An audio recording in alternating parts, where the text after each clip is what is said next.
एक छोटे से गांव में सुमित्रा नाम की एक महिला रहती थी। उसका एक ही बेटा था, राजेश, जिसकी शादी उसने बड़े धूमधाम से अपनी पसंद की लड़की अंजलि से करवाई। अंजलि एक पढ़ी लिखी और सुलझी हुई लड़की थी, लेकिन नई जगह और नए लोगों के बीच उसे काफी संकोच होता था। सुमित्रा ने बचपन से ही सास बहू के रिश्तों में तनाव देखा था, इसलिए वह भी अंजलि से कुछ दूरी बनाकर रखती थी। शादी के बाद अंजलि हर काम में अपनी सास की मदद करने की कोशिश करती, लेकिन सुमित्रा को लगता था कि अंजलि सिर्फ दिखावा कर रही है। अंजलि सुबह जल्दी उठकर पूरे घर का काम करती, लेकिन सुमित्रा कभी भी उसे सराहती नहीं थी। सास बहू के बीच एक अनकही दीवार खड़ी थी। कुछ महीनों बाद राजेश अपने काम के सिलसिले में शहर चला गया। अब घर में सिर्फ सुमित्रा और अंजलि रह गए। अंजलि ने अपनी सास का पूरा ध्यान रखना शुरू किया। वह उनके खाने पीने से लेकर उनकी सेहत तक का ख्याल रखती थी। सुमित्रा बीमार पड़ गई और अंजलि ने दिन रात उनकी सेवा की। एक रात जब सुमित्रा को बहुत तेज बुखार था, अंजलि ने सारी रात जागकर उनकी देखभाल की।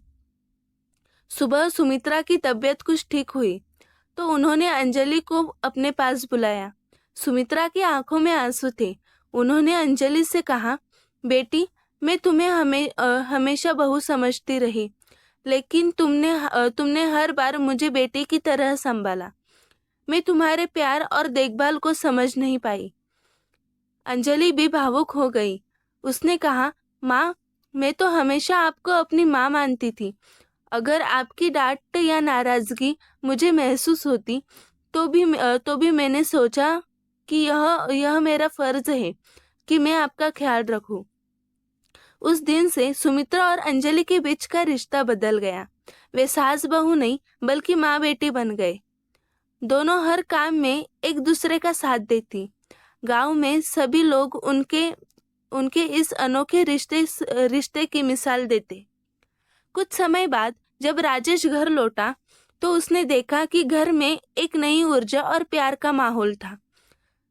वह यह देखकर बहुत खुश हुआ कि उसकी माँ और पत्नी अब एक परिवार की असली ताकत बन गई थी। यह कहानी हमें सिखाती है कि रिश्तों में समझदारी, धैर्य और प्यार से हर दूरी मिटाई जा सकती है। सास बहू का रिश्ता अगर प्रेम और आदर पर आधारित हो तो वह माँ बेटी के रिश्ते से कम नहीं होता।